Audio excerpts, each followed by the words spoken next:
Welcome to Makeup and Monarchies. My name is Tiffany. I am a hairstylist,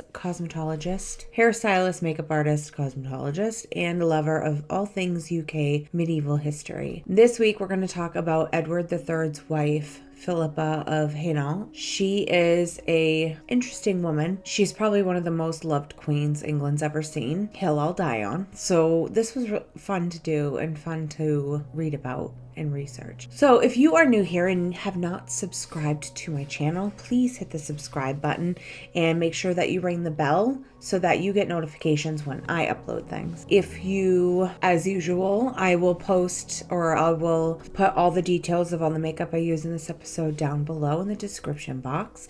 If you are on Instagram, TikTok, or Threads, you can find me at Makeup and Monarchies over there. And I do post every day over there, and I usually flood my stories with either things I find funny, or I think right now I'm doing a song challenge, or I think that's about it. With all of that being said, let's just get into it.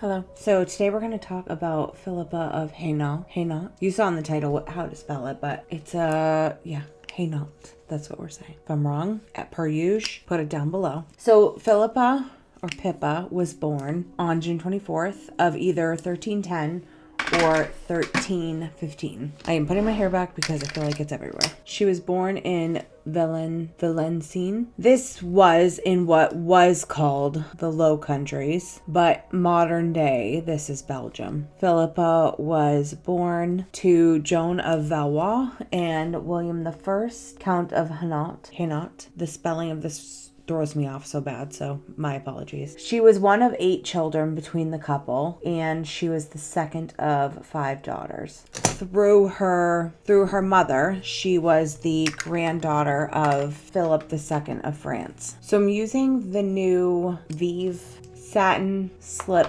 lipstick in the new shade called Hickey, and it's a red, so I'm not going to go crazy on my eyes today. If I can find my brush, we're going to get somewhere today. When Philippa was growing up in the Low Countries, she was well versed in finances and diplomacy because at the time this region was a major trading center. Her older sister Margaret ended up succeeding their older brother William II, Count of Hainault, after his death during the crusade with the Teutonic Order in Prussia, which is now an area that contains Germany, Poland, and Russia. And this happens in 1345, so it's much further down the line. So Philippa is, or was described as, having dark brown hair and dark brown eyes, a narrow face, and full lips, especially the lower ones. In the summer of 1326, the Queen of England, Isabella of France, came to the court of Hainault to look for an ally in William, Philippa's father. Isabella was trying to depose her husband, Edward II, from the throne.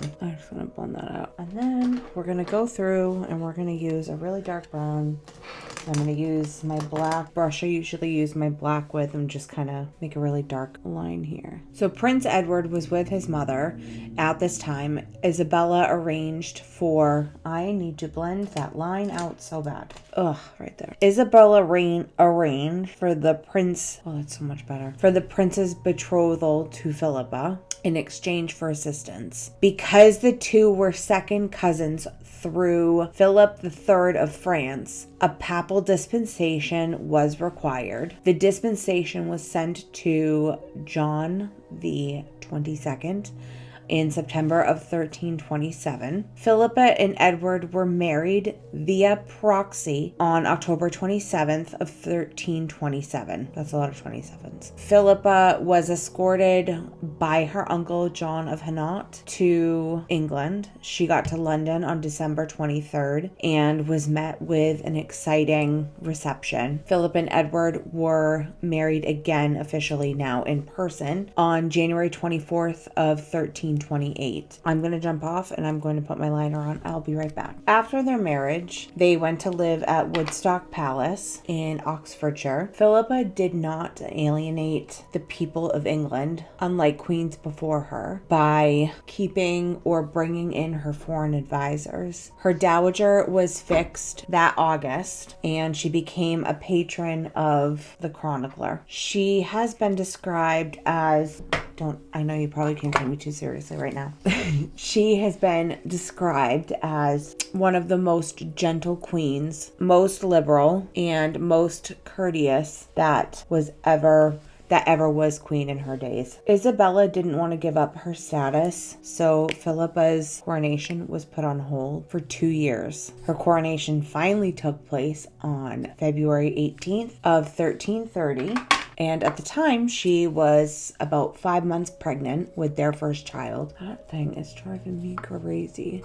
Philippa and Edward welcomed that baby on June 15th of 1330. And his name was, I'm going to just give you a minute, see if you can guess. If you guessed Edward, you were right. In October of that year, 1330, Daddy Edward staged a coup and ordered the arrests of his regents, Roger Mortimer and his mother, Isabella of France. Not long after this, Roger was executed for treason and Isabella was sent to Castle Rising in Norfolk. She spent some years under house arrest there and she was eventually released. Philippa worked hard for the crown and she was a model queen. She maintained a balance between royal responsibilities and family duties. She was loved by the people and respected as a queen. Because of the financial demand of the 100 Years' War, Philippa was part of the economical build of the economy by taking interest in England's commercial expansion. She established a textile industry in Norwich by helping Flemish weavers to settle there. She also promoted coal mining in Tinsdale. During the 100 Years' War, Edward had to leave the country on campaigns and he would leave Philippa as regent. England faced a Scottish invasion, and rightfully so, because this is just on the heels of like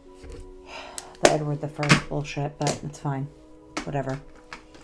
Philippa gathered an army and fought the Scottish forces at the Battle of Neville's Cross near Durham. The English won, and David II of Scotland was taken prisoner and held captive for 11 years. Philippa went with Edward on his expeditions through Europe during the early years of the 100 Years' War. She became known for her gentle nature and compassion during this time. After the siege in Calais in 1346, Philippa convinced Edward not to execute the townspeople, so I'd say she was remembered appropriately. Come 1348, the Black Death came to England. At the time, Philippa and Edward had 10 surviving children that summer. They had 2, William of Hatfield and Blanche, that had already died as babies. At this point, the surviving children were Edward, Isabella, Joan, Lionel, John, Edmund, Mary, Margaret, Thomas, and William. That September, Joan, aged 15, Thomas, aged 1, and William of Windsor,